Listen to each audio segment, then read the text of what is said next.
August 14th, 2005. It was a Sunday morning in Larnaca, Cyprus. The sun was already hot at 9 a.m. and the airport was buzzing with that specific kind of energy you only find during summer vacations. Imagine being one of the 115 passengers boarding Helios Airways Flight 522. You're headed to Athens. Maybe you're going to see family, or maybe you're a tourist heading to the ancient ruins. There were 22 children on this flight. You can almost hear the sound of suitcases zipping shut and the excitement in the cabin as people found their seats on the Boeing 737. At 9:07 a.m., the engines roared to life and the plane lifted off into a clear blue sky. On paper, this was as routine as it gets.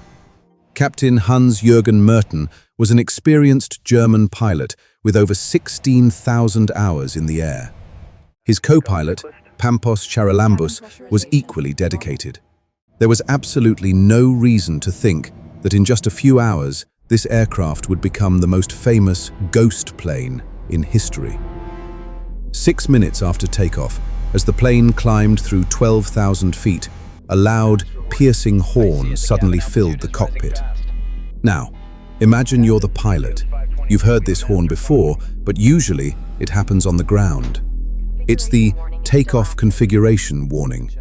It usually means your flaps aren't set right or your spoilers are up. But they were already in the air. It didn't make sense. The crew was confused. They started troubleshooting, looking for a mechanical glitch. What they didn't realize, and what still haunts investigators today, is that the same horn has two meanings. In the air, that exact same sound is a cabin altitude warning. It's the plane's way of screaming, "We are losing air! We aren't pressurizing!" But because they thought it was just a minor equipment error from takeoff, they didn't reach for their oxygen masks. They kept talking. They kept trying to fix a computer problem while the very air they were breathing was thinning out.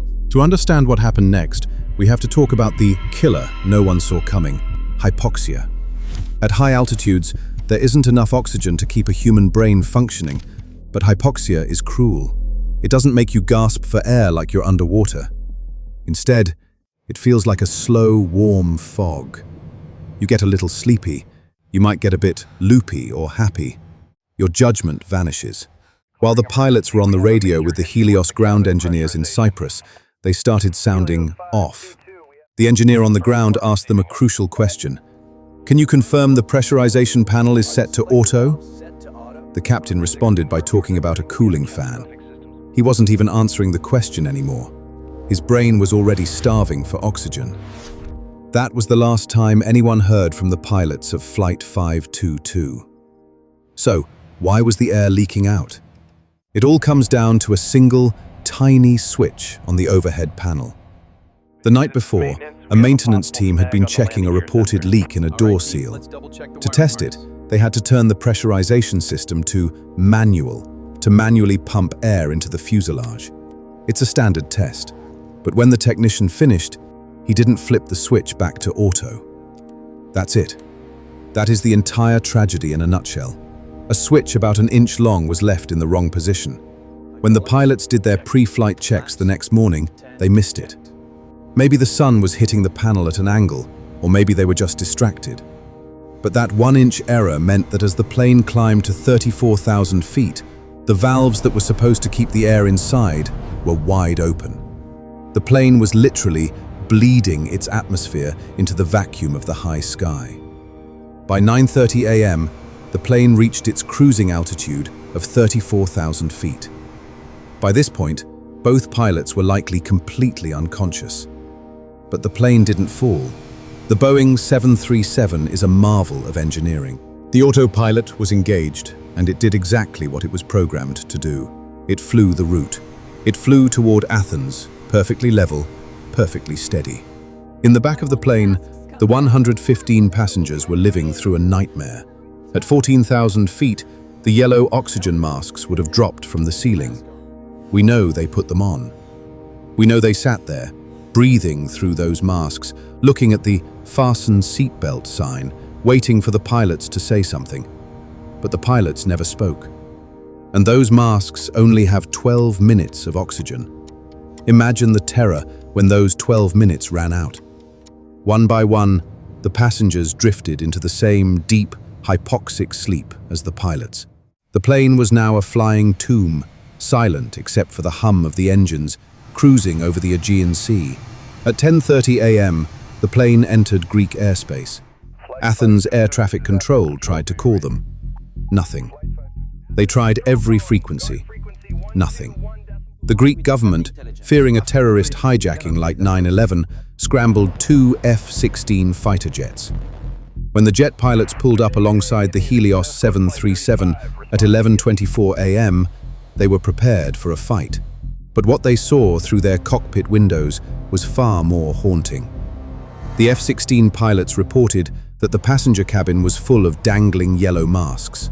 In the cockpit, they could see the first officer slumped over the controls. The captain's seat was empty. No one was flying the plane. But then, one of the F-16 pilots saw a shadow move. Someone was alive. It was Andreas Prodromou, a 25-year-old flight attendant. Andreas wasn't just a steward, he was a diver and a trainee pilot who dreamt of flying jets just like this one. When the passenger oxygen ran out, everyone else succumbed.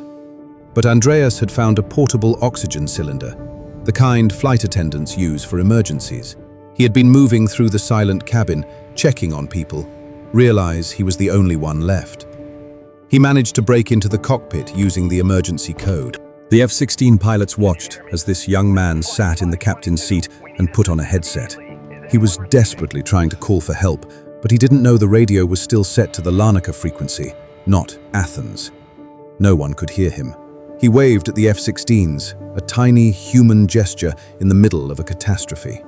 He had been awake in that ghost plane for nearly 2 hours, surrounded by 120 people who looked like they were just sleeping. At 11:49 a.m., the left engine sputtered and died. It had run out of fuel. The plane began to tilt. 6 minutes later, the right engine flamed out.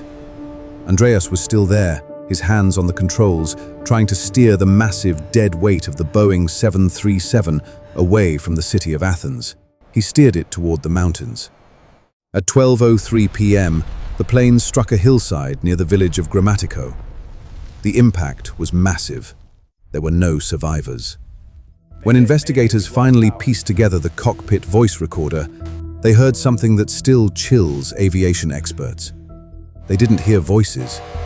They heard the constant, rhythmic sound of the cabin altitude warning horn. The same horn that had started 2 hours earlier.